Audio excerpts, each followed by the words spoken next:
Hey, Chief01 here. Today we're going to be talking about Zhongli over here. Potential banner on 1.5.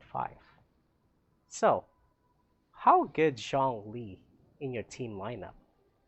Well, let me show you about his talent over here.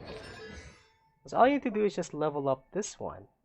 The reason why you want to level up this Dominus Lapidus is because of that, if you can see in the bottom left corner, it's called Jade's Shield.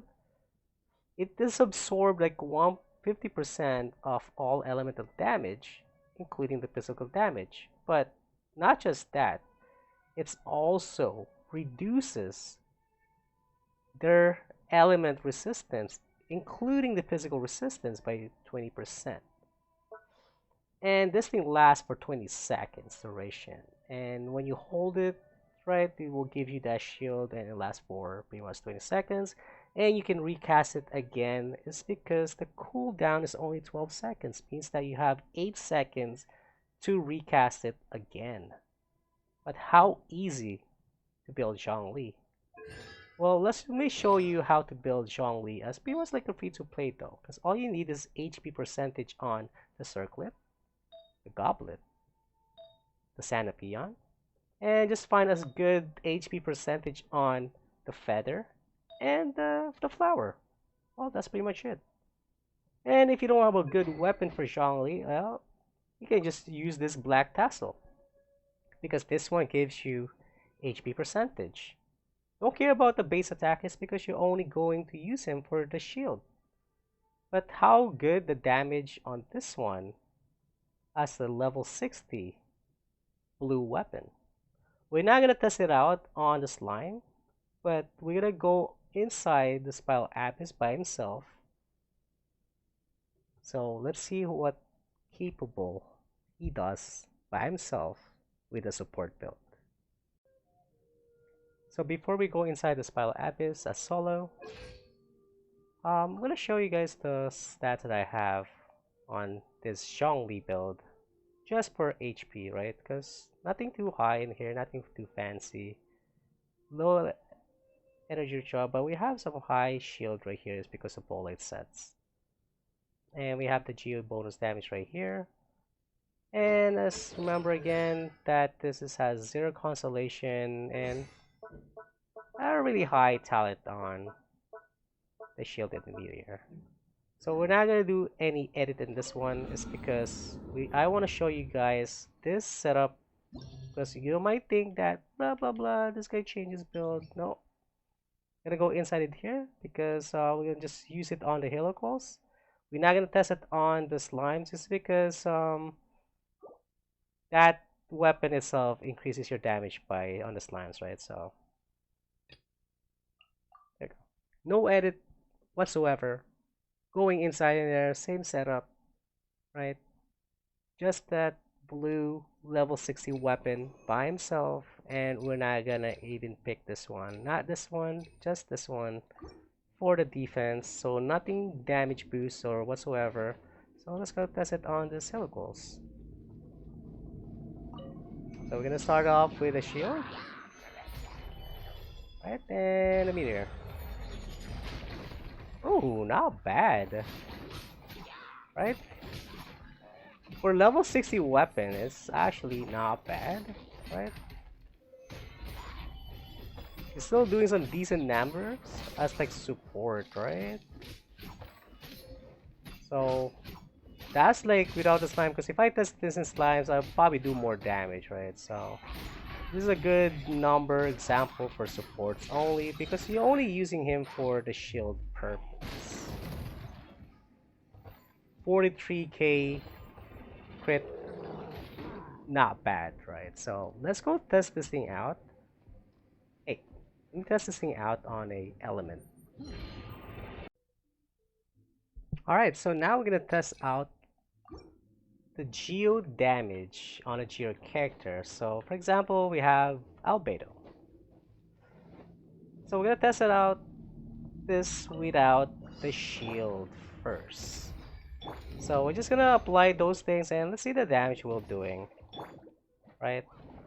3k non-crit and 13k with crit. Right? So what would happen if we place the shield on? So now let's see the damage. 6k non-crit. Remember 3k to 6k. Now we're doing about like 17k. 17k, sorry, not 17. So 13k from 17k. That's how much damage we're doing with the Geo damage bonus. Because remember the shield gives you 15% and plus the negative from the elements from the shield itself. So now let's go try with the physical damage and electric damage. So first of all, we're gonna do just the damage on the bird, on the electro, and the physical auto attack on official without the shield. So we're doing like around like 3k to around those numbers, right? Just pay attention to those numbers, right? Don't worry about like when they have that shield on, just pay attention closely. Alright, now let's go put the shield. So now look at the damage that we're gonna be doing.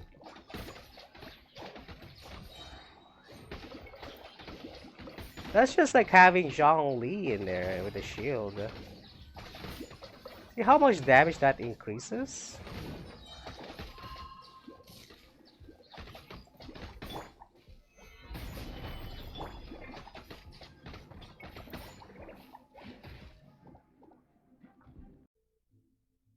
Alright, so now we're gonna try the fire and the ice, but we're gonna do it on floor 12 this time.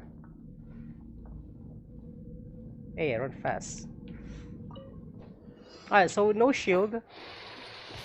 Right, pay attention on those damage. It'll do a melt first. But it's really hard to aim down the sight is because that they will interrupt you if you don't have a shield though, right? But those are like the melt damage. No melt damage, so that means I have to like keep on dodging those attacks, right? So it's so hard to do this one when you're using Ganyu on floor 12, and then she just died. So let's try this again. Right, so with Zhongli, it's gonna makes a lot easier for you to do Ganyu. Because you don't need to like move, all you need to do is just like put shield. It's intended, right? And then you apply fire, and then you just go crazy in that damage, right? So you don't have to like worry about like dodging stuff like that, but just pay attention to how much damage you'll be taking. So every 10 seconds you can just refresh it, and then you can just like, you know, just start melting them. So for people that's having trouble with Ganyu for movements, like all you have to do is just do that. So let me ask you again, is Zhongli worth getting? And why should I save for Zhongli on maybe in 1.5 banner? Well, that's pretty much answered everything, right? So start saving for Zhongli, and if Zhongli comes out then probably in 1.5, then you should be rolling for Zhongli because Zhongli makes everyone on your team very OP. Thanks to his shield. That's all you need for him. And if you want to do some damage, then you go Meteor. Alright? So that's it for this video. Hope you guys enjoyed it. And I'll see you guys soon. Alright? Bye!